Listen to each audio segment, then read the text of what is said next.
And now it's time for Guerilla Roundup. They'll let you know what happened overnight when things transpire you whilst you sleep. Right there in the loop you keep. Well, welcome to Guerilla Roundup for the second, as it turns out, final day of the Boxing Day test from Melbourne, the fourth Ashes test. And twice in the series now, we've had a conclusion in 2 days. Uh, I'm pleased to be joined for the summary today by young Billy Stevens, who hasn't actually done the roundup before. So welcome for your debut, Billy. Yeah, my Guerilla Cricket Roundup debut. Very exciting. Thank you for having me, Messi. As you say, just a simply extraordinary test match and so many talking points that we'll try and get through. Yeah, I'll get you to start off with just a very brief summary of where we started the day and where we ended the day, if you would. Well, in extraordinary fashion, it started, if you can believe it, with Scott Boland coming out to the crease as night watchman, and England. There were no wickets down Australia at the time, and England eventually bundled them all out for 132 in 34 overs. Not too much resistance offered. The only real ones to head 46. Steve Smith with 24, but it was simply extraordinary. The pitch spitting absolutely everywhere. Brydon Cast took 4 wickets, and then England, uh, 178 for six, chased it down with 4 wickets in hand, and it never really looked in doubt, to be honest. England, it was nervous at the start, but Crawley and Duckett were magnificent up front. 37 Crawley, 34 Duckett, and that set the platform for them to cruise, if I dare say, cruise to victory. Yeah, indeed. I've got to say that I sense a degree of contentment and relief on your part, if that's a fair description. Yeah, I think that's absolutely a fair description. I mean, so many people have I think it is suffered the right word, Messi. I feel like it almost is. Yeah. I think suffering and relief because, I said on commentaries we've just finished that I'm delighted for all of the people who spend so much money going out there from England, who have seen us win a test match. Because as much as you could say, oh, it's great fun, I get to go to Australia for a month and follow England around, but it's a lot of money. It's very expensive to watch us continually get battered. Yes. So no, I'm delighted for them, and of course I'm happy that my completely disrupted sleep schedule's been worth it. Yeah, indeed, indeed. Well, let's go back to the beginning of the day. As you say, we saw Scott Boland coming out with Travis Head opening the batting as a night watchman. Uh, and I mean, what was the feeling at the beginning of the day from your point of view? What were your expectations? I mean, the main thing, of course, was that you had to get Scott Boland quickly and try and set up from there. I didn't think England would be able to chase anything over 200. Was my Yep. overriding feeling, and I think that would have probably proved to be correct. I mean, the pitch was just spitting all over the place. The thing I did wonder is whether it would slightly change after day one, whether the heavy roller would dampen it a bit, but it certainly didn't seem to. Well, I mean, my impression was that the pitch actually was tougher to play on today than it was yesterday. There was a lot of lateral movement yesterday, but you get seaming wickets. I didn't have a problem with the pitch yesterday. Today, there was some quite vicious bounce in it if the bowlers put their backs in. And Mm. I think it became really, really tough to play on today. And, Well, I think Stokes on that front. I think it was Stokes to Labuschagne wrapped him on the gloves a couple of times in the same over, almost trapping his finger onto his bat handle. And that, to your yes, point, is exactly what it was really. And England were good, Bessie, because so much in this series they've just been criticised, and rightly so, by us yes, and others, for just being far too short and wide, their length being yeah, all over the place. But they were good. They bowled full, and that's just exactly what they needed to do on this pitch. yes, I think And they that's got that. They got their exactly just right. reward. Exactly right. Their line was better. I mean, Cass is the one who I've been most critical of in the past. And even though he's got a lot of wickets, he's also bowled it bloody awful in length and line in terms of consistency. Today he bowled beautifully, I thought. He really Yeah. did. Well, he took 11 overs, 4 for 34. He was absolutely in particular a delivery he bowled from. I think he bowled around the wicket to Travis Head, just angled it across him and took the top of off stump when he was on 46, and that was almost a crucial uh, point of the game, really, because Australia at that point were 82 for three. and therefore leading by 120 odd, and then that was really the changing point where they could have taken the game away from England, I felt. Indeed. I mean, when this morning, Boland didn't last for too long, but he was out for six after 17 balls, caught behind off Atkinson, and there was no surprise there at all. But Travis Head was putting up a good deal of resistance, it's fair to say. Uh, Jake Weatherall, though, so you recall how he was out? Do you want to take us through that? Well, I actually can't remember. He was bowled by Ben Stokes, but Weatherall, I mean, I think his average for the series is dipped below 20 Yep. now. And there was that big debate at the start of the series, Messi, about who would open Yep. with Australia, and ironically, they've almost found two openers, one in Travis Head. So I don't know where you're with your Australian head on, where your head would be with that. Uh, with Weatherall, I mean, I think he played a dreadful shot today. He basically left the ball. He was going to play it, then he Yeah, decided to leave it and took the top of off stump. Beautiful delivery from Stokes. Came back in a long way, but again, Weatherall's not been looking good. I think they should leave him in for the fifth test. They've backed a horse. They need to give him a chance, and he's yeah. had some pretty tricky circumstances to play him. Um, but I'd like to see him with a new opening partner, to be honest. I think it's time for Australia to give some other people a chance. Renshaw is pushing his claim. Anyhow, we'll go back to the game as it was. So Weatherall was out bowled by Stokes, and then we saw Labuschagne had been pottering around a bit. Do you want to talk about his dismissal? Yeah, well, I mean, he just fished at one really root, good catch, Josh Tongue. Josh Tongue got him. He bowled really nicely once again, Josh Tongue. But Labuschagne really just had a working over, didn't he, from Stokes, as I mentioned earlier. He never really looked comfortable, and I think No. he's always vulnerable to pushing at one and edging behind. And Josh Tongue is the perfect bowler to get him really messy because he gets that slightly awkward angle in that makes you feel like you have to play at everything. And Yeah. yeah, he nicked it to root. And what we saw from there was something of a procession. Before Labuschagne was out, Australia was 61 for two and looking, set to get a reasonable total and set a decent target. Uh, and then we saw a procession. They lost the next, third, fourth, fifth, and sixth wickets were lost for 7 runs. Sorry, for 27 runs, 20 and that runs, yeah. that was the cracking open of the game by England, it seemed to me, because Mm. after Well, Labuschagne, yeah, go on. sorry, go on, but importantly, Messi, that little period where we got Head, Kawaja, and Carson, it was Josh Tongue and Briding Head, Kawaja, and Yes, Carey. Sorry, that was literally just before lunch, if you remember. It yes, was all in around the kind of 20th over.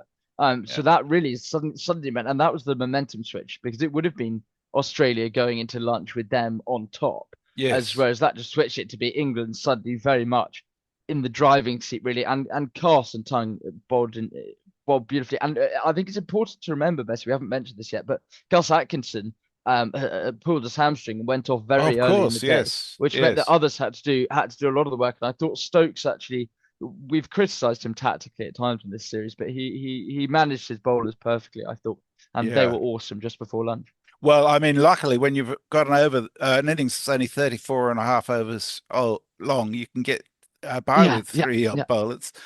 Usman Khawaja was out in that same over to Tongue, and I was very angry about his dismissal. Mm. It did lift a bit, but he tried to hook it, and he hooked it down to long leg, straight down the throat of Pope, who was on substituting for Atkinson. And Well, you know as well as anyone how big those square boundaries are at the MCG. yeah, but it was a stupid shot to be playing, and he played it badly. Uh, I've got mixed feelings about Khawaja. He's done an amazing job for Australia when you consider that he's averaged 43, I think, and Mm. in Australia his average is somewhere up around 48. Uh, in Yeah, normal circumstances, if it was a deciding test in Sydney, I would probably stick with him because he's got such a good record there. But you know, if he does play in Sydney, it'd be his last test. And we yeah. don't really need the ceremonial of a final test. We need to be blooding new people in that spot. That's where I'd be bringing Renshaw in instead, to be honest. Well, we Yeah. shall see Well, what happens Kawaja, there. I think from memory, he was the highest. run scorer in the last Ashes in England. I'm pretty sure he was the highest Yes, run scorer for the series. yeah. He's had a fantastic record for Australia, and he's Yeah, dug Australia out of a hole a lot of times. But it's time. I just think that shot today was indicative of someone who's just not got it anymore. He really yeah. hasn't. And I And then the think, next, yeah, sorry, go on. go on, sir. Well, no, I was going to move on to the next couple of wickets unless you Yes, wanted do to that, finish your. please. Well, the next couple of weeks for Alex Carey, that was just before. These were both caught by Harry Brook. Carey just before the lunch break, and then Green actually they put on a mini partnership. Was that with Smith, Steve Smith, 24 not out at the end of the innings. So Green and Smith put on a mini partnership, and in the context of this game, a partnership of what do they get, 30 odd does feel Yes, like quite a lot. yes, But he was dismissed, caught by Brook off the bowling of Stokes, who brought himself back on and immediately did the damage. Incidentally, Stokes looked like he was struggling with a bit of a side problem at times as well today. But that indeed. left the score at 119 for seven. And England Yeah. did well because we know how much this Australian town, Nisa, I think, got 35 in the first innings. Well, Starker, of course, we know how well he's batted. So we did well to clean up the tail from there. yeah. Well, the shot that Green played for a man who's been under pressure, it was, how can I put this? Duckett-esque in its play. It Mm. was well outside the off stump. He just played a slightly angled bat Yeah, at it and gave the slips some catching practice. yeah. I really Yeah, think but he I need. think in isolation that shot actually looks worse than it was because he got a proper working over from Stokes as well, just Yeah, really mixing his length up, bowling wide, bowling closer. So, and I think on a pitch like that, that's tough to score. You feel like you have to get bat on ball, but I completely in isolation, it does look like a really poor dismissal. But I think important to put it in the context of the game. But yeah, yeah. you are right. Well, I don't believe that Australia can continue to justify picking Green on his current form and leaving Webster out, who's done absolutely nothing wrong for Australia apart from being 6 years older than Green. Uh, Yeah. it's crazy stuff. Yes. So then the tail folded in no time at all. Nisa a duck, Stark a duck. Joe Richardson scored Yeah, seven. Bryden Carse, incidentally, a really good caught and bowled to get Yeah, rid of Neeson. Never difficult, never easy. And then he got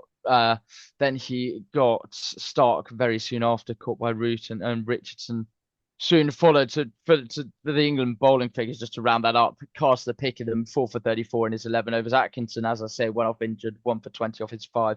Josh Tongue once again brilliant, 2 for 44 of 11, and Stokes magnificent. Sometimes he doesn't bowl himself enough, Stokes, but 3 for 24 yeah. off 7.3. He was awesome.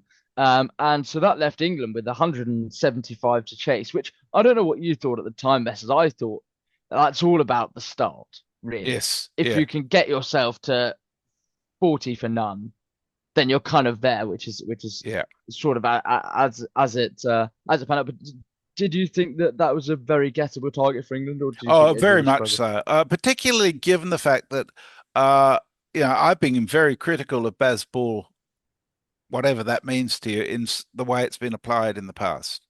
But in this situation, it seemed to me that going for their strength was the ideal way to go on a pitch that was playing tricks, and where those players were used to chasing in an attacking mode. So I think Crawley and Duckett going for their shots was the perfect way to go with this. I don't think Mm. anybody would have been Absolutely. critical if Duckett had got out caught in the slips for a duck this time, going for an attacking shot. I don't think there would be anything like that. The criticism there has been of him Yeah. previously. Yeah, well, the opening partnership reached 51 before Ben Duckett was dismissed by a wonderful searing Yorker from Mitchell Stark, a ball that we see so often from him in white ball cricket, but that actually he potentially underbowls in Test really. And then the most extraordinary thing happened, which I thought England would mess around with the order a bit and wouldn't send Bethel in at three, but they ended up sending Bryden Carson at three. Which I mean, what did you think of that, Messi, at the time? It was an amazing sight, really. I think And it and was a what do smart you think was the move. tactic behind it? Yeah. Well, I mean, I think not putting in Bethel in at three was a good way to go because it's setting it up for failure. I mentioned yesterday that the ideal thing was for England to name nobody at number three and just have a 12-player team with a blank number three.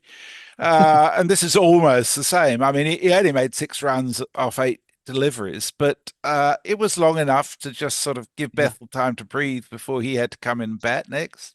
And, losing Brydon Cast, he got 6 runs in a chase of Yeah, well, and 175. That's okay. him and exactly, and him and Crawley added 14, which, as you say, Yeah. exactly on that vein, it just ticks the scoreboard over slightly. And then Bethel and Crawley went on, which is really where the game suddenly went from potentially teetering. England 65 for 2. Yes. Well, that could quite conceivably become 80 for 5. Yes. But Crawley and Jacob Bethel were magnificent, I thought.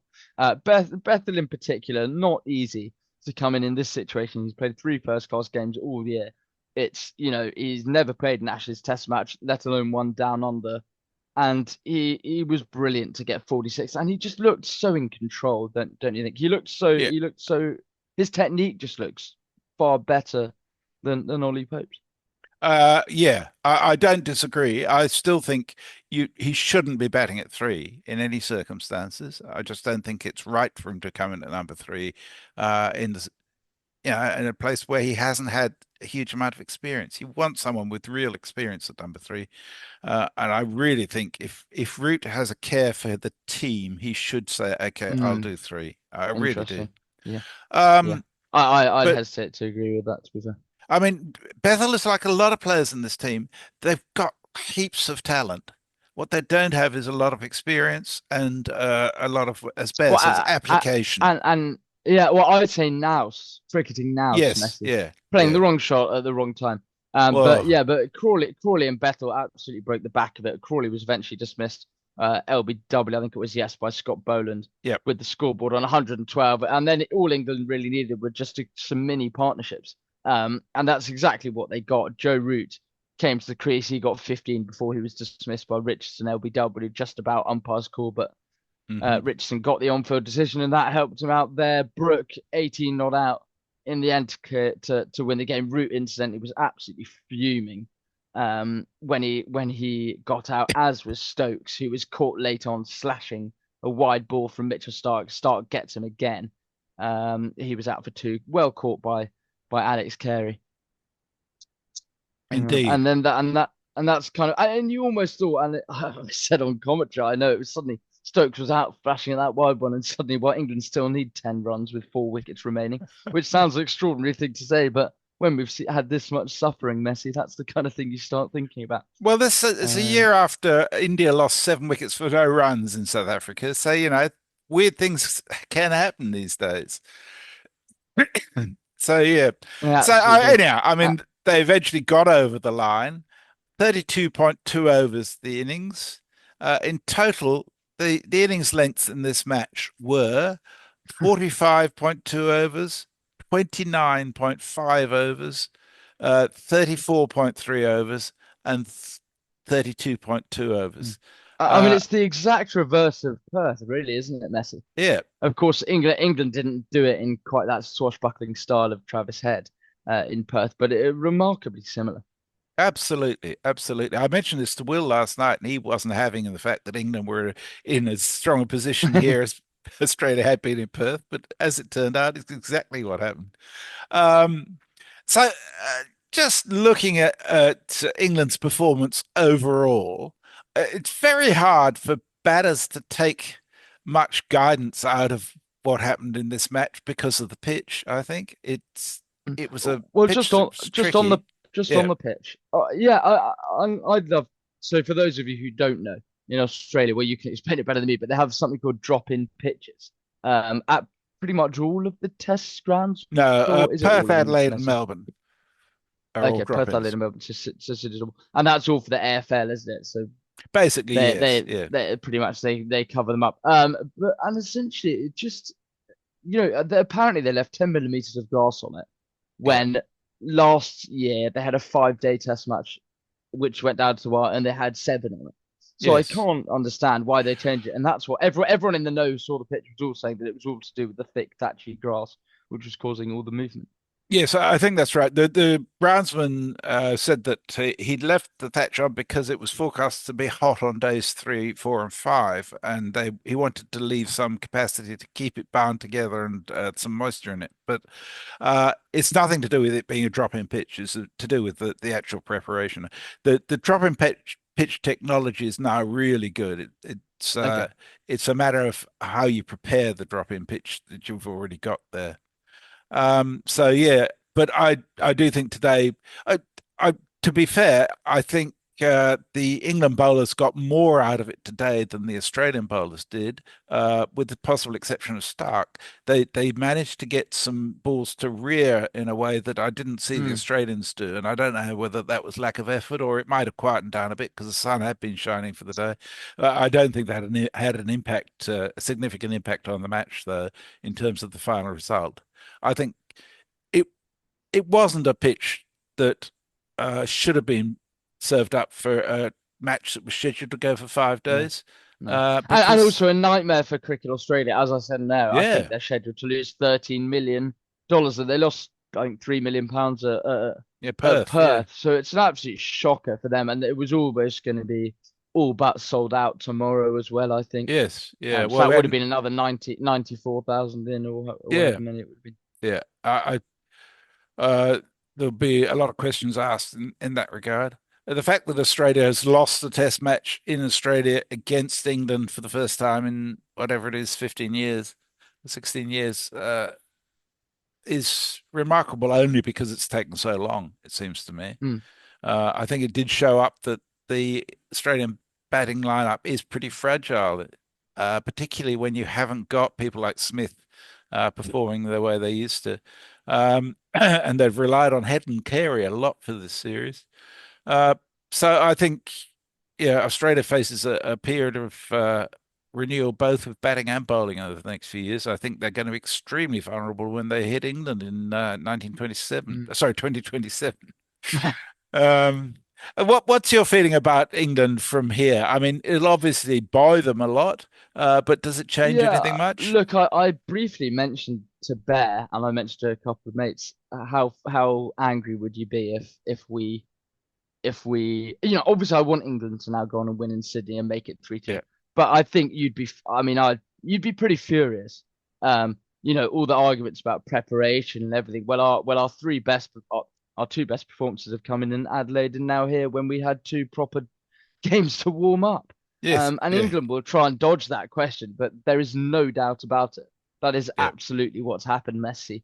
yeah. And I think that is to have and you have messaging in the media, just to finish the round the point off. Brendan McCullum said or said something, the Ashes is absolutely the biggest series. Yeah. And then you've got Jeet and Patel on interviews saying that no, that's just a media spun narrative. Well, Oh, no, the it isn't. And stuff like that. I think the messaging like that is just appalling. yeah, the England were contradictions have just underprepared for been the biggest series awful. of the generation.